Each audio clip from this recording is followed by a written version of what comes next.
This videocast brought to you by Lightspeed, Zulu, change your mind, and by Gulf Coast Avionics, your one-stop shop for avionics, instruments, and pilot supplies. So, have you changed your mind about who has the world's best headset? Try a Zulu, and we think you'll find Zulu's comfort, sound quality, and A&R better than anything else you've ever tried. It has Bluetooth connectivity and is available with battery or panel power. And there's a helicopter model as well. No other headset gives you the complete Zulu package. Hello everyone, this is Paul Bertorelli reporting from Sun and Fun 2009. I'm with David Peeler on the flight line here at Lakeland, Florida, and we're in front of a Sea Fury. David, the Sea Fury came along late in the war, designed and built by Hawker. Tell us a little bit about the airplane in general and this particular airplane. The Sea Fury was an extension of the Tempest program that Hawker had. It was first the Hawker Hurricane, the Typhoon, and the Tempest. The Sea Fury was actually called the Tempest Light originally. Hawker was requesting, just like Grumman, to build a faster, lighter, more maneuverable airplane that became the Bearcat. Hawker asked for the same thing, and that became the Sea Fury. Faster than the Tempest, more maneuverable, lighter, more powerful punch to it. And this particular airplane is a combat veteran, saw service in Korea. That's correct. Supporting U.S. ground troops in Korea off of British carriers. And how did you acquire it and when? I bought it from the Ed Stanley estate in the early 90s in California, and Ed had wanted a combat veteran that was still stock, and he bought it from a museum in England, had it transported to Los Angeles where they had begun restoration, and I bought it from his estate and moved it from California eventually to Jerry Beck in Wahpeton, North Dakota. And Jerry did most of the restoration, and we had a lot of good help from Nelson Ezel and the systems. Okay, let's take a look at the cockpit. Okay, very good. The standard center panel there is just a standard six-pack. There's nothing unusual about it, except you see the airspeed indicator there on the top left. Now, it's artificially redlined at 400 knots, but this airplane really has no official redline to it. You can see there the white marker indicating for flaps at 170, I believe 175. We use the same for gear speed.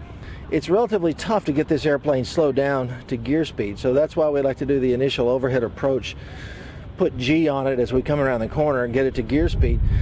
This airplane doesn't like to slow down until you put those big gear doors out. When the big gear doors come down, this airplane really slows down in a hurry. The stick is a kind of traditional British stick.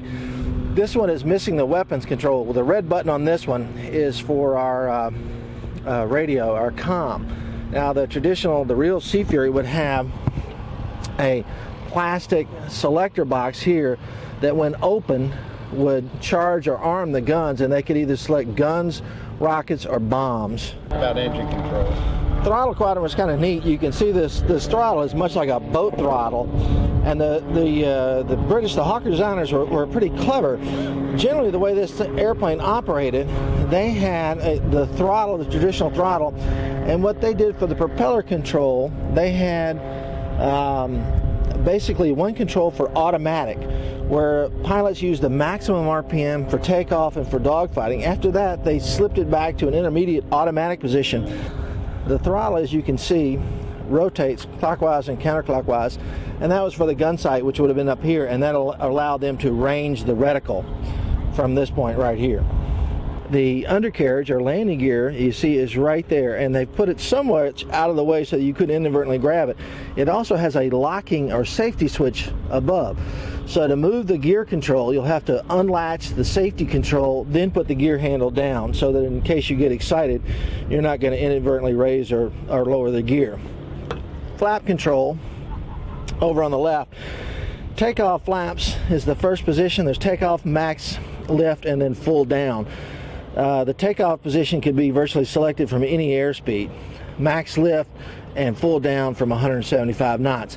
So much like American fighters in a dogfight situation like the Mustang, if you need to put some element of flap down to increase your lift in a tight turning dogfight, you could select the takeoff. That's the elevator trim wheel, and you can see there's a takeoff position, and it's typical 4.5 trim, and then there's a rudder trim, kind of interesting, port and starboard bias.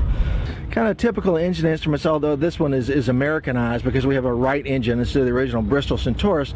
You see the typical manifold, tack, 3-in-1 gauge with oil temperature, oil pressure, and fuel pressure. And then you see above it a cylinder head temperature gauge. Our suction gauge is above that. Of the big fighters, the Fury is certainly one of the most powerful and not only fast, but it's also one of the more maneuverable fighters.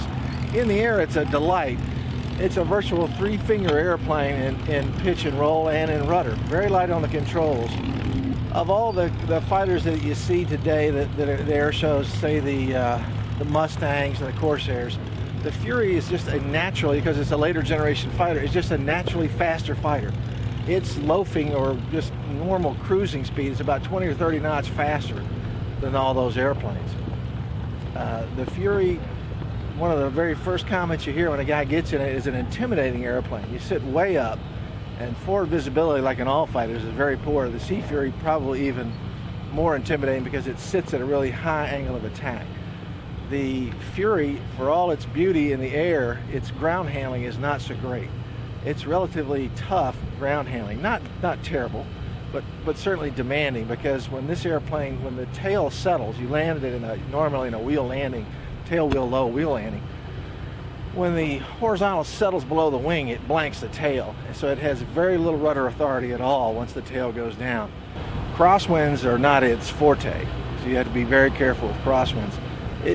Of all the fighters and T6s and so forth, it's kind of the most demanding, I would think, of the big iron fighters on the ground. But in the air, there's hardly anything that is as delightful to fly as the Fury. This video cast brought to you by Gulf Coast Avionics, your one-stop shop for avionics, instruments, and pilot supplies. See us at Sun and Fun booth D28 through 33 or visit www.gca.aero.